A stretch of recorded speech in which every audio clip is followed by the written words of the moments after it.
Hello, and welcome back to Little State Big Voices with myself, Shahida, and my fabulous co-host, Tracey. Yes, it's Tracey. I sound a little husky today, but we're still. Are you putting that on, girl? No, this is called hard work all week at a work conference. But we are two sisters coming from the perspective of two states, and we have one love for both of those states. So we're back. You're going to change that every week, huh? Yeah, you got to spice it up. You got to give the people what they want. So it is the end of Black History Month, so we are going to do a nice little salute. We're going to do, actually, we have picked a poem that we love by an African-American poet, and we're going to wait to the end. But we're just going to spice it up just a little bit at the end with some Black history facts. But from now, we're going to go to some Rhode Island news, what's been going on with the two of us. We hope that you guys enjoyed the last segment with Jonathan Pitts Wiley, and hope that you've gotten your tickets. Get the tickets, people. Gotten your tickets. Because, can I say, you're going to be witnessing history, just the love story aspect of it, because you got feedback about the love story between him and his wife Kim, and their meeting, and their just the whole how he speaks on her and everything. And so to me, witnessing exaltation is also witnessing what potentially I'm hoping becomes a stage play of their love story, but that could just be me. And for me, I think it was just everything, because what I most loved about it is, one, you very rarely hear stories about Black American families, mother and father, creating something so magnificent, the children or a child taking over and just, running with it. It's always these bleak stories, and we have so many more heartwarming family stories than we actually get credit for. And one of the crazy thing is, I always like to go back to this statistic when it comes to Black men and fatherhood. I think it was maybe 5-6 years ago, there was a study that actually Black men are more likely to spend more time with their children than any other group. But yet you always hear they're leaving their families, they don't stick around for their children. And then just hearing Jonathan's story, I mean, I know I went off on a little tangent there, but it was very heartwarming to me. I love to hear stories about Black families. Likewise. His story was very heartwarming to me, because it's kind of how it should be. The way he gave it to us is how it ought to be. It just should be smooth and easy breezy like that. But anyway, if you want to hear what happened, go back to season 1, episode 6, and you can hear the whole thing directly from Jonathan. But moving along, we're going to be getting into some stuff that's happening in Rhode Island, because we never want to leave you hanging with the happening. So lots going on in Rhode Island, but we're going to spin it positive this time. So there's a movie being filmed right now, and it's starring Woody Harrelson and Jamie Lee Curtis, and they're in town. They're all around town and being spotted around town too. Have you heard this? I saw a little blip come up, but I didn't know that they were in town already. I don't know. I didn't know that they were in town, because if I see Woody Harrelson. You work downtown. You're in the perfect place to be spotting celebs. Are they downtown? They're on location all over. But the thing is, and then they're the ones too that coffee house that they had built, and the people fake thought it coffee, was actually okay. So it's the for fake that restaurant. movie. Yeah, it's for that. But I remember there was a show, and it was taped, like it was supposed to be like a 1940s movie or whatever, and I don't think it's come out yet. But it was downtown, and I was taking pictures like with these like old timey like police cars and everything. Never saw a celebrity. So remember when Keenan and Kel did Good Burger too? Right around the corner for me. They made the old Friendlies into a Good Burger. Yes. So and we were driving by there. You don't think about those things. And all the businesses across the street, they also made into faux facade. So if anyone doesn't understand what we're talking about for this movie, which No, they actually kept those businesses' names. When you look at the movie, they the businesses across the street from the no, Good they Burger, changed them. there's a couple that are still that was still the same. They in the made movie. some fake ones up. Oh, I So didn't see that when I watched the Soraya's movie. Bakery was one of them that they changed. To what? I don't even. remember? Don't ask me what they changed it to, girl. I will have to look it up. But they did do some fake Fake businesses Okay, I would have to go back and look for the 'cause I filming know of that movie. There was a couple that looked like they were the same to me, but I loved it when they were doing they that. probably were, but some of them they did them over just for the film. Did you watch the movie? Good Burger 2? Yeah. Are Keenan and Kel listening? Oh my god, No, I didn't. it was Was it funny? Good Burger 1 was good. because how old were you? I was grown, but I took my kids and they Right. and they loved it. And then my kids loved it too, and then we watched it again, and it was just. I like Keenan on SNL. My grandson liked it. Well, and then you know what? It's not for us. It is not for me. It's for them. And I'm usually a big fan of kid movies. I watch all of them and usually love them. And this was, it was wild. But they had some great people in there. So now I got to go watch it. But No, you don't. But anyway, so the movie that Woody Harrelson and Jamie Lee Curtis are filming here is called Ella McKay, and it's a political movie. Oh, really? But I don't know why I feel like it's going to be a comedy. It could be a drama. I don't know. But when I think Woody Harrelson, I think comedic acting. Yeah. And now Jamie Lee Curtis is, I know Except he was that played that. Did you see True Detective with him? No. That was really good. Mm-hmm. He actually was perfect in that role. And I think Jamie Lee Curtis, I think of her, even though she's the horror queen, I still think of her as more comedy. But too. you know what my favorite stuff that she ever did was? What? A Fish Called Wanda in Trading Places. Those are like my all-time top Jamie Lee Curtis movies. I never got into. I like Trading Places. A Fish Called Wanda. It was good. It was a sign of the times. But I don't think I have like a favorite. Well, I did like her in that new one that she was in. That was good. Whenever, wherever. Oh, Everything, Everywhere, All at Yes, Once. yes. She was good in that. I liked her in that. People dragged that lady because they wanted Angela Bassett to win in that category. And I understand, listen, Wakanda should have just swept the whole thing. However, no, Jamie Lee I'm Curtis gonna be on that side. Jamie Lee Curtis in that movie, fire as the social worker. And she didn't have like a big role, but she stamped it. Yeah. So she was excellent, but I'm gonna have to go with the Angela No, it was Bassett. the INS. It was like immigration or something. She was like an immigration.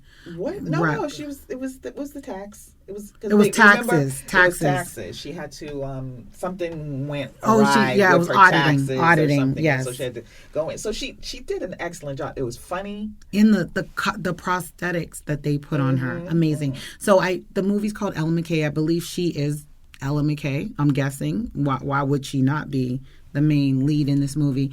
But How long have they been shooting it? they've been here for at least a month. So of course, predictably, people have seen him in the bowling alley, which he was in the movie Kingpin. Loved him in Kingpin, and also at, of course, the cannabis spots. It's Woody. You know what? I might just have to walk into one then. I mean, listen, if it's Has Woody helping, been here? listen, I don't pay for like street cleaning, or we don't have like the street cleaning thing on my street. So as long as whatever the funds are are going back into contributing to the state, when you go into Boston, you try to park places, there's nowhere to park. There's this permit, that is a bunch of meters and stuff. We don't have all of that. And I'm guessing it's because we have money in our economy and they're not thirsty for those dollars. So listen, keep bringing the funds this way. Go to the cannabis spots, help a small business, whatever. Anyway, okay. I'm just... I want to see have Woody. a disdain for a lot of these businesses I know. when you have so many black men and women in jail for this offense, but it's a different time now. It's time to let those people out, especially when y'all are saying we don't have people to work. Let the people out of prison, give them a program where you just give them a pass for their criminal history, especially if it's nonviolent and it's cannabis related. Like, let these people out. It's ridiculous. Nonsense. Anyway. So you had something to tell me. I do. I have a reveal for Shahida, guys. So I have something I want to talk to her about that she doesn't know about. And it's related to, my voice is super husky because I went on a work trip. And I was just working so hard, guys. Just day to night, just... Ma'am, please go on. Anyway. Oh my God. Anyway, I was in Washington, D.C. for the last 6 days. And I was at a work conference and not thinking to myself, well, there may be other conferences happening while my work conference is going on. Oh, I know where you're going. So I work for a tech company. We were having a tech sales conference, and overlapping with our conference was the CPAC conference in the same hotel. In the same hotel? Did you see anyone that made you want to punch them in the face? I saw many people who need psychological help because of all races. So imagine we're day one of our work conference, calm, cool, collected. It's just us. Happy to be there. We're chilling. Like, we're looking at each other's badges. Like, oh, you work for the company in this region, blah, blah, blah, blah, blah. There's like probably 2,000 people from my company. So it's already a lot of people. Day 2, when I tell you they start putting up this scaffolding and I see the red, white, and blue, and I'm like, something bad is about to happen. Like, I know I'm in Washington, D.C., but the air has changed on day 2. Then I see everything going up, CPAC. I was like, CPAC, that feels awful. What is it? So for those of you who don't know what CPAC is, that is the Conservative Political Action Conference, a.k.a. Trump USA Conference. By yesterday, which was the end of our conference and still continuing to their conference, they had the Make America Great vehicle parked outside of the hotel. During our stay, we encountered people, like there was a family of 6 or a group of 6. Each of them had a letter for Trump's last name, so Trump, spelled out on T-shirts. Now, mind you, from a fashion perspective, the shit was fire. It was really cute. From a political perspective, I was pissed the hell off. And the 6th person was the Statue of Liberty. Like, these people they were basically anime cosplay for the Trump administration. And there were so many people. What pained me the most, because I expected to see middle America, conservative white folks there. And honestly, when I was growing up, our teachers taught us, you can vote for whoever you want, and you respect who other people vote for, and you respect other people's political views. This is a free country, blah, blah, blah. So honestly, I'm just like, whatever. They were going to vote for this dude anyway. But what pained me was, I saw a young black man. This guy probably was 35. He was in his 30s. And he had his children there. A baby in a stroller and another, school-age child. I'm like, first of all, ain't this child supposed to... Maybe it was school vacation. But I was just saddened to see them with that red lanyard around their neck. They were there repping CPAC. There were some younger black women there. Older black women I kind of expected. But and then a family of Asian people. And then many Indians and Pakistanis. I was like, y'all are tripping. Because this man don't care nothing about you. And that's what I keep trying to reconcile in my head. What do they hear? What do they hear when Trump talks about shithole countries, Muslims, like the Pakistan, the Muslim ban, when he talks about not letting immigrants in, and when he talks about throwing black people in jail and don't be soft with them when you put their head down into the car, rough them up, and then not just Trump, because Trump is a little slick with his. I will give him that, but the local politicians that do his bidding. like, your governors and your senators and your state reps, these people who consistently have their racist cues from him, but they speak it a little bit louder than he does. What do they hear? Well, you saw that he dropped the sneaker line, right? Oh my God, that was... So... And the first person I saw with them was a black man. You better not. Who? It was on a TikTok. So he's talking about how comfortable the shoe... See, I knew that once I saw those sneakers... Was he promoting them? He was promoting them. And he was basically... and now... Remember, the sneakers haven't even been produced yet. They're not even due to come out until July, but they gave them to a black man. Can I tell you, first. y'all are not going to probably even get your these shoes? Sneakers, no. Anyway. I don't believe it. So. The disclaimer, okay, first of all, when you go to buy something and you see the disclaimer for shipping, it's usually a line or two. This is a paragraph. So that just lets me know the grift is serious and you're not getting these sneakers in July. No. You might not get these sneakers at all, but if you do get them, they'll probably be well into 2025. And his whole thing, and I thought about it too, but of course they said it on Fox News just to confirm that he's trying to get a black vote with sneakers, which is so insulting. It is very insulting. And if you as a black man say, oh my God, look at, first of all, they ain't even leather.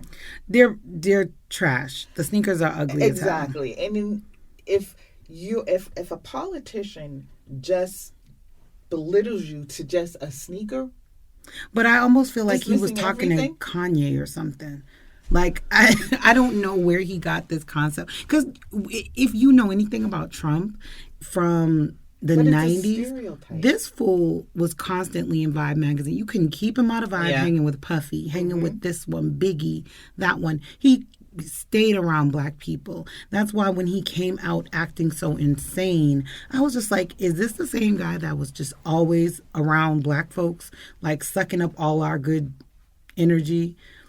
But you know what is very true? And he still stays around a lot of rappers for some reason. No, he invites them because he's using them for a particular but message. They enjoy the engagement. That's on them. Yeah. But one thing about, I would say white liberals. White liberals, especially men, when they're young, they're liberal. They're all about peace and love among groups of people, whatever. But as they get older, their mindset changes.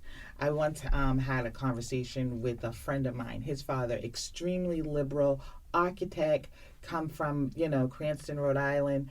But as he got older, Fox totally changed his entire way of thinking. It was like, this is the man that was all about, civil rights or whatever, but he got indoctrinated by, not just Fox News, but I don't know what it is about their whole, I have to hold on to mine so tightly. I don't want to share. It's fear. I feel like fear is a part of it, but then I also feel like they just use that because, it is fear. It is fear because you really fear losing your hold on being the superior being.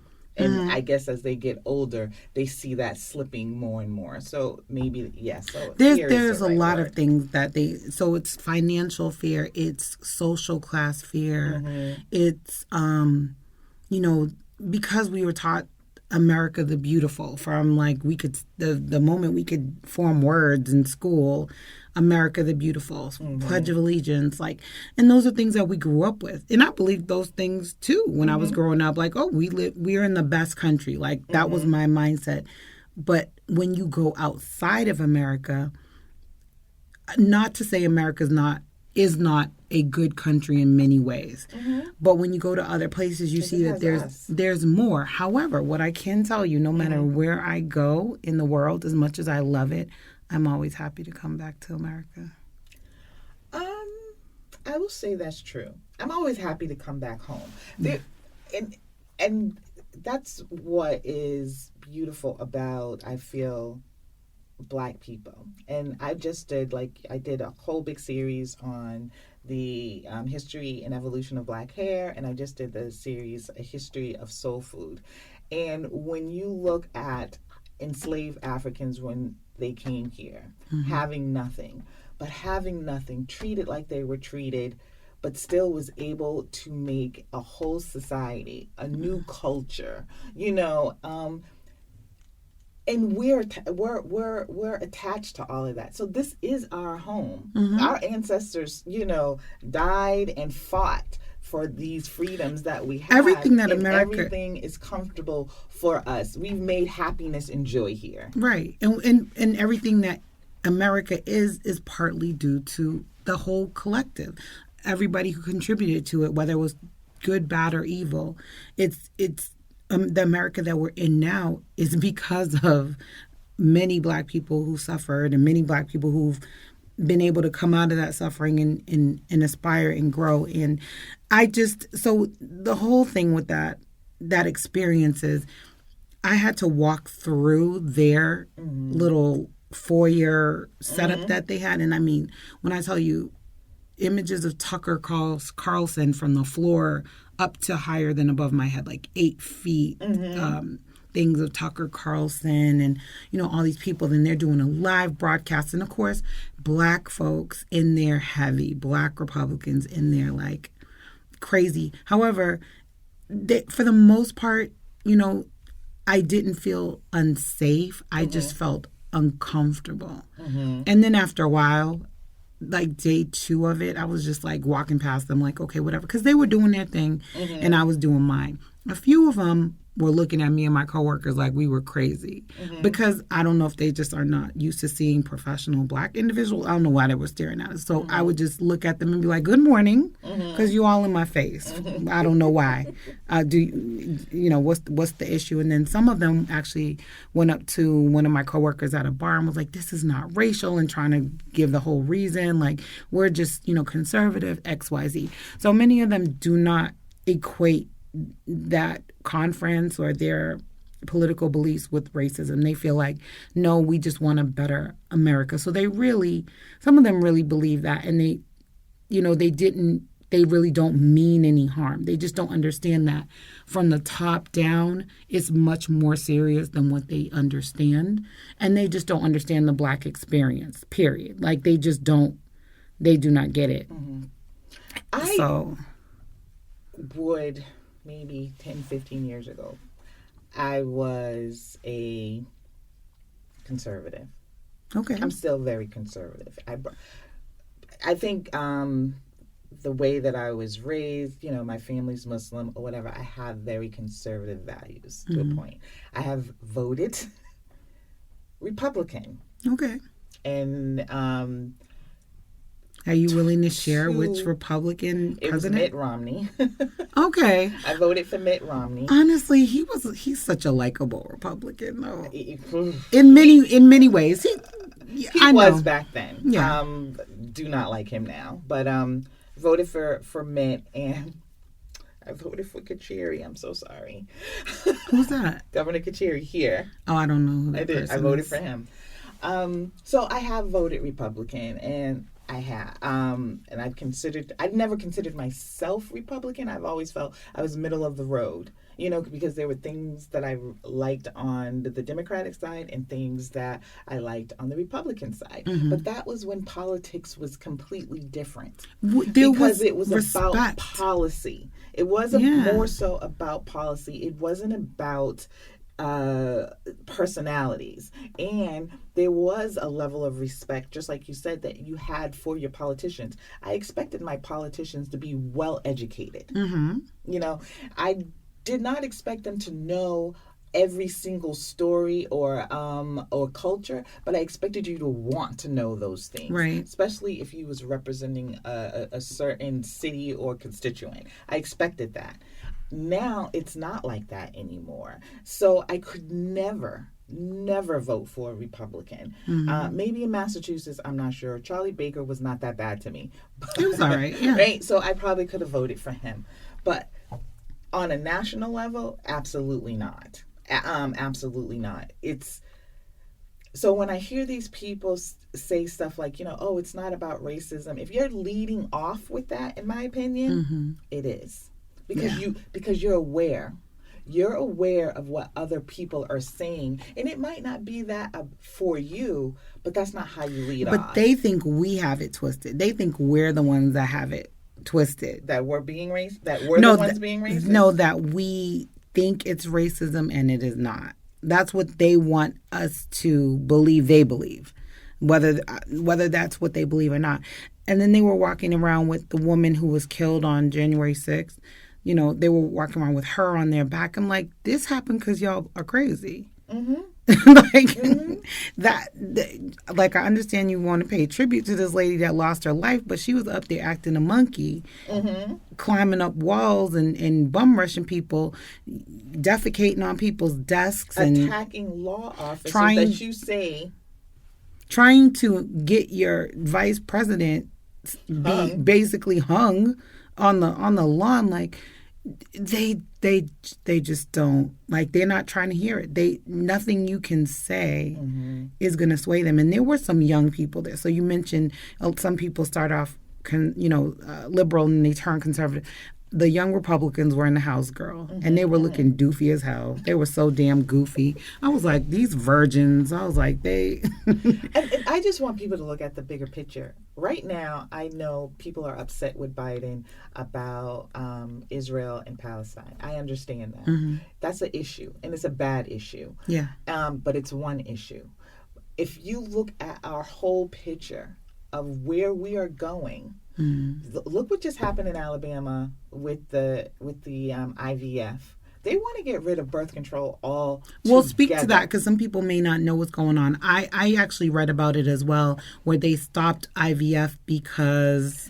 Well, they're saying that the embryos are people. Right. So they have more rights than an actual, person. So they stopped the IVF procedures in Alabama. Then Oklahoma is about to do the same thing. But then Oklahoma just said that they want to introduce a law where if a woman has an abortion, they have to report that to the state.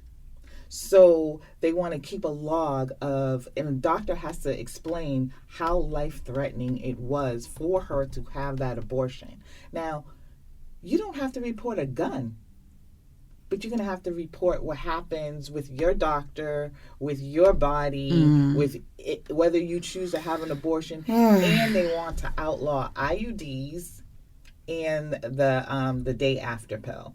Now, I get the day after pill. No, I don't get it. I'm not saying I understand their frame of mind with the day after pill, but it's the same as the IUD. It's to prevent a pregnancy, right? And so you're telling this whole state is already in play to get rid of all kind of abortion. Yeah. They don't care if it was incest or rape. That does not fall under Oklahoma law or Alabama law. So people need to really start looking at this huge picture of what is going to happen under a Trump presidency. And I know people are like, oh, my eggs are costing this much. People have not stopped living.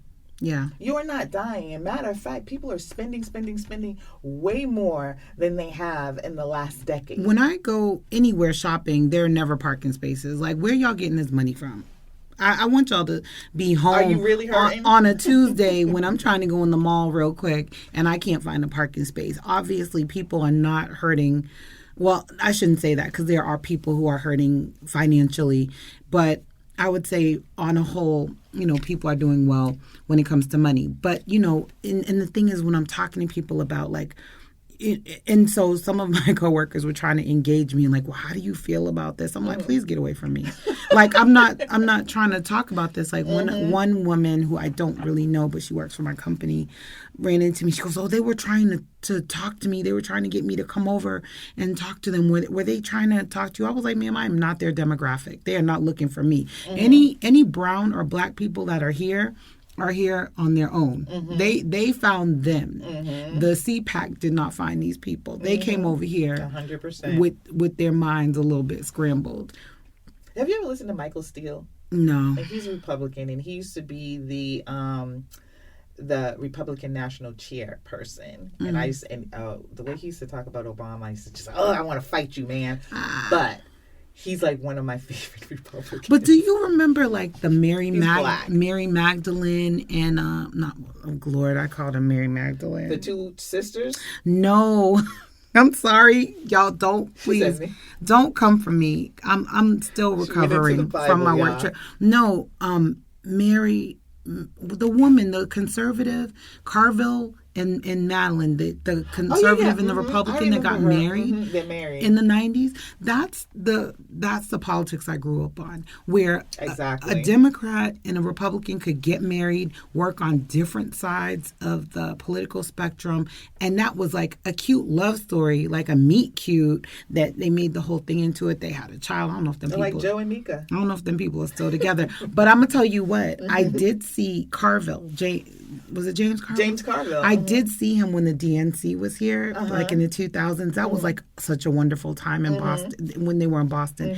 And I just remember him walking past me and go, "Hello, darling." I was like, "Oh, what?" I actually saw him in Alabama, I think it was. And it was, well, from a distance, I saw him and her. They were eating at a restaurant, and then one of my friends pointed him out, and I was like, oh my God, because he used to be on MSNBC a lot at that time. But yeah, Mary Magdalene. Sorry, y'all. Yeah, I don't see her too much. I still see him a lot. Matter of fact, he was just on a podcast. But that's how I grew up with politics. Like, okay, you could disagree. We can agree to disagree, but it was never gloves off. Even Reagan, as problematic as he was, and very like degrading to people on public assistance and welfare and things like that, the gloves never came off the way they have in the last decade. Yeah. When it comes to politics, even goofy ass George Bush Jr. It never that someone threw a shoe at him, but he wasn't in this country. Like, politics was never this tabloid. But and then you have to wonder too, because when I see Trump supporters or whatever, it does make me feel a certain way. I mean, my skin crawls because I don't know where they're coming from per se. Now I do know that I work with a few Trump supporters, and there's that basic respect. We work together. Or, but we're not agreeing on social issues. We're not agreeing why America is in decay. But there's something visceral that just like you can't put your finger on it. So definitely. And there's an anger. When I was interacting through, because you couldn't avoid, there was no avoiding these people. And some of them, so the way the hotel is designed, there's an interior courtyard. So there are rooms, I had to upgrade y'all, that have balconies on them that face inward, so it's inside. So the balcony is all enclosed. Many of these Trump supporters, mind you, CPAC is not Donald Trump's thing, but it's overwhelmed by him. They had banners hanging off their balconies that were visible to anyone who was like milling around the courtyard trying to get a coffee, trying to check into their hotel room. There were at least 5 huge Trump banners, and the hotel made them take them down. Big up to the Gaylord Hotel and Resort. And I love the Gaylord. Yes, girl. Very, very cute hotel in D.C. And I understand you have to take the money. You have to. Yeah, and you have. You don't have to. And but for political freedom, and it is Washington D.C. There are a couple of hotels that said no. Yeah, I'm sure. So depending on what your messaging is, but I don't think they have been so like overtly racist in some of their messaging, even though some of their speakers might be banned. The overall CPAC hasn't been banned. But I think they gave them a little talk and told them they better behave before they got there, because they were on pretty decent behavior. One incident was that, so the Trump people with the shirts, my coworker, I guess she walked in between them, maybe when they were taking a picture. I don't remember exactly how the scenario played out, but this is my work sibling, my sis. One of them was like, find someone else to hate. And we were like, what? Are you talking to? You talking to her? Like no one even said anything to you. So they also feel a type of way when they see that people were kind of clowning them, like a lot of people were clowning them.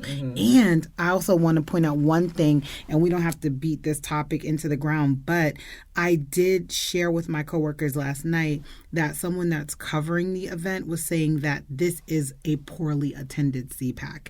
Like they're not getting the numbers that they normally get. So I did send that. It said CPAC is completely empty this year, and it was from the biglead.com. They're saying like attendance is super low, and there were a lot of empty rooms. Well, that's good to hear. But back to them saying find somebody else to hate.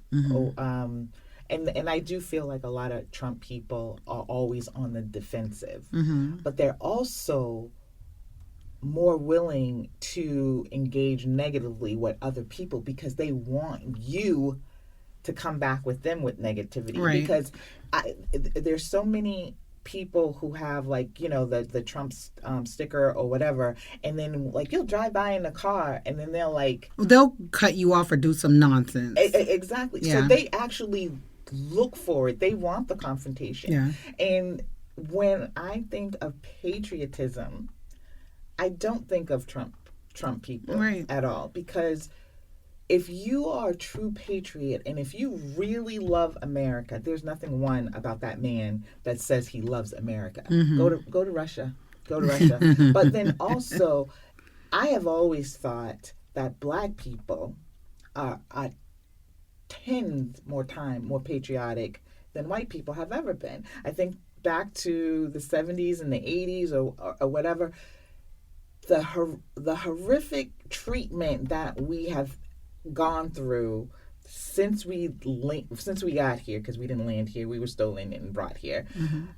Since we got here, but the way that we stand up for America when it needs to be stood up for. Stay enrolling in the military. Black folks signing up to war when they know that they could die. Not in peacetime when you might be doing it to get a check, but to actually fight for. And then to actually be out in the streets, not fighting just for Black rights, but civil rights for everyone. That's patriotism. Yeah. Because it's not all about me, but, you know, we're the leaders in this fight. It's not all about me, but it's about everyone. And I can say that, like, about Toni Morrison did an interview. And I think I told you this. And in the interview, the guy was, she was like, there's a difference between Black women and white women. And the guy was like, oh, confused or whatever. And I'm going to post it.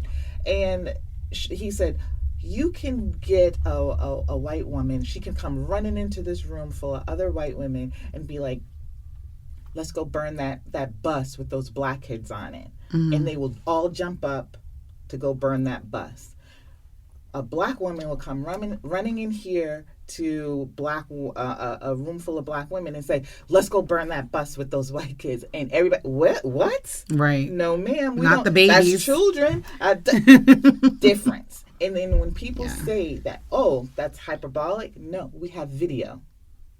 We have video. The busing situation in Boston, which is that's the thing that stays with us. Like, that is a legacy we can't shake, because along with and mostly the images I remember of the busing and like the hatred and stuff was a lot of young white kids and white women. That's what I remember the most. I'm not saying that to But then if you look at history, you see hangings of Black men. Who's there? Oh, they're chilling as couples. And whole family events. Picnics. So I'm just saying, that's who Trump supporters are to me. And they tell you they want to go back to these certain times when things were simple. Have you ever seen Petticoat Junction? Yeah. So that's what I think in these people's heads. They think that life is going to be like Petticoat Junction under Donald Trump. And honestly, I watched the Petticoat Junction movie, the black and white one. And I was like, you know what? This is sweet. You know what I mean? It's very simple. It's very superficial. And that's how they romanticize that America's gonna be again. But they were poor. It was never they were poor. They were poor. It was never dope like they think America used to be. First of all, women had no freaking rights. None. Not until 1970, what, 5? You were able to have get a credit card. In a mortgage. Yeah. In a mortgage. Your own name. In your name. A bank account in your name. Like, tell me, when was America great? Because that was also a really bad time for drugs, like for the world. That's when all the people, like, they were, I guess the 70s was a fun time for a lot of people, but he's not talking about the 70s. He's talking about, I don't know what era he's talking. I would love. It's a pretend era. It is. Think about it. It is a made up era. When you talk about your childhood, and I say this all the time, when I think of the 80s, I'm like, that was the best time. Right. It was, the music was good. We didn't have all this crazy politics or whatever. My parents were stressed. I didn't know that they were stressed. You know why the 80s are so great to me? And I want to go back because I was a kid. And I think that's what they misconstrue as life was better back this generation, back that generation, back that that's generation. why when we see... Because you didn't live it. When we see Make America Great Again as Black people, it's not because we're stupid and we don't want America to be great. We would like America to be great, so I want to say that. But America, there's no going back to a time when America was great. That's what pisses us off about those hats. And there's an arrogance in the people that put those hats on their heads and walk around with their chests puffed out. So it's not that we don't want America to be great. It's that we don't want it to be the way that it used to be because the shit was not great for us. And we have great moments. As a country, we have great moments. Absolutely. But we can do far better.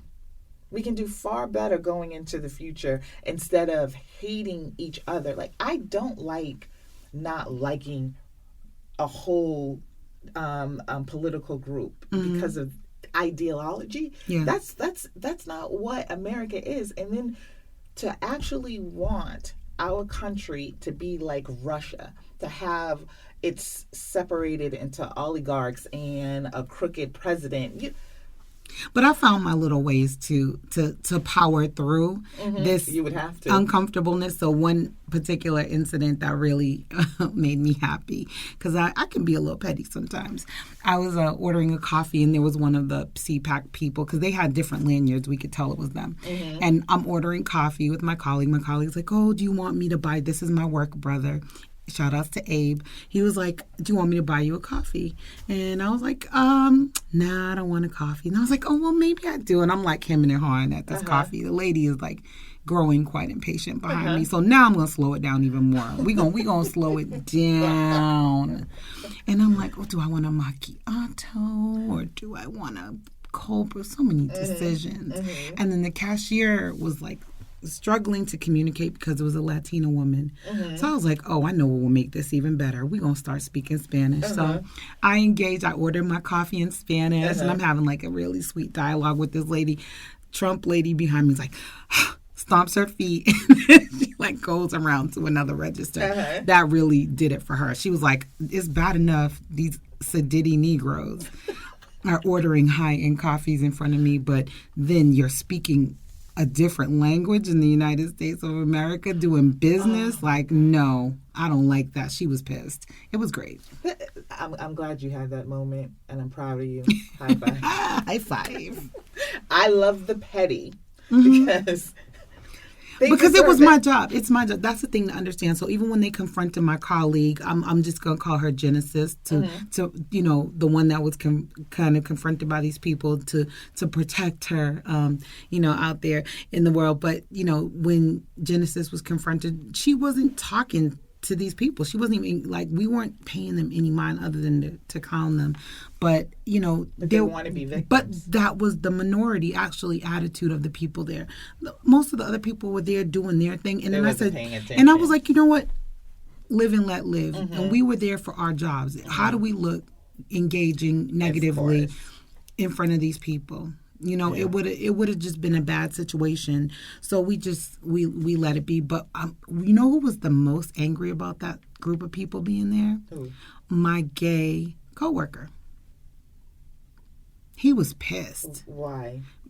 because the history of the Republican Party and Trump, and I guess I have to actually talk to him and find out exactly what it was. I mean, I totally get it. I thought that he might have expressed a certain... But that's one of the things, is like, if we kind of band together on the things that we don't like about what's going on, we could probably have more power than anything else. But yeah, and think about the big picture. And you know what's crazy? I think that there are so many gay people that support. I bet you there were a lot of gay people at CPAC. I'm sure. Which is, again, like black people, like Asian people, like Pakistani but people. I didn't see any rainbow flags. No, you won't. I didn't see any rainbow flags. You won't on see their them side. represent on that level, but they will be there. And then there are people who won't go to a convention, but are gay white men or gay white women who support Trump and say, well, I believe in his economic policies. Right. What I was saying is that, I think the people there are less, that were present at the conference, are less likely to get into like a fisticuffs. Yeah. Because they're also the people that can afford to stay at the Gaylord. So they got a little bit of money and a tiny bit of class. Okay. It's the other ones who can't afford to get up in the Gaylord that's going to be acting a fool. But anywho, I wanted to have your real-time reaction to this experience, because I wanted to send you pictures so badly.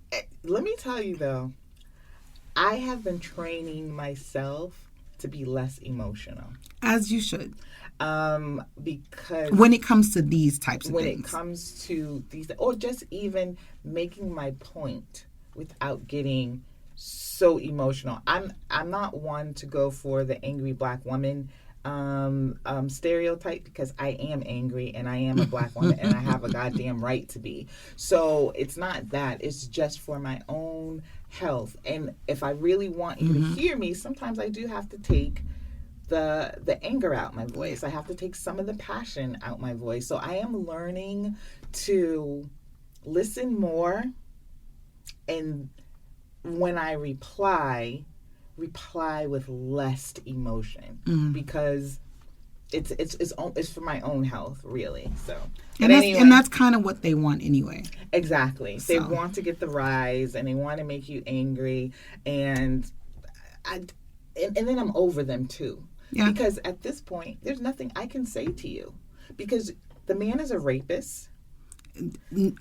That's confirmed. He's a con artist. Confirmed. He has no money. Confirmed. He's always been broke. Confirmed. And everything that he sells you is part of a grift. You don't get the value out of anything that he gives you other than his hate. The man is a narcissist. Other than protecting him. Just a big old narcissist. If there's nothing that I can say to you to make you see any of that, because it's all in your face. You choose to avoid it. Yeah. All I can do is try and connect with some of my people to make sure that we are out here voting so that this person does not get into office. Because if the sneakers are going to buy you, there's nothing I can say to you. If the sneakers can buy you, I'm more scared about my daily interaction with a person like that. It's going to get worse than what's happening from the top down. Absolutely get worse. And, I'm not of childbearing age anymore, but I feel for these young women coming up, because basically one of the scariest things, and we're going to wrap this up, is Republicans in the Midwest and these red states are gearing up to make rape legal.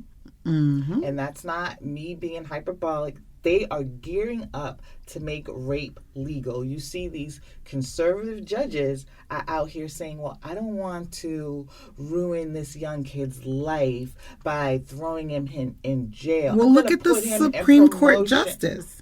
You can go to the Supreme Court with a rape under your belt. Or two, or three, or four. And obviously the presidency as well, because this man is trying to be president, and the judge said he technically raped this woman, but because the charges were sexual assault, that's all I can say. But he's a rapist. So I don't know who's black working in the White House. Can y'all run through there with some sage? Because it's a problem. It's a problem. So, just sage all the rooms. It's anyway, we can just wrap this up, because it's just a lot. On a high note, we just need to definitely think about voting. Yes. Think about register to vote. If you, mail in your vote. That's what I did during the pandemic.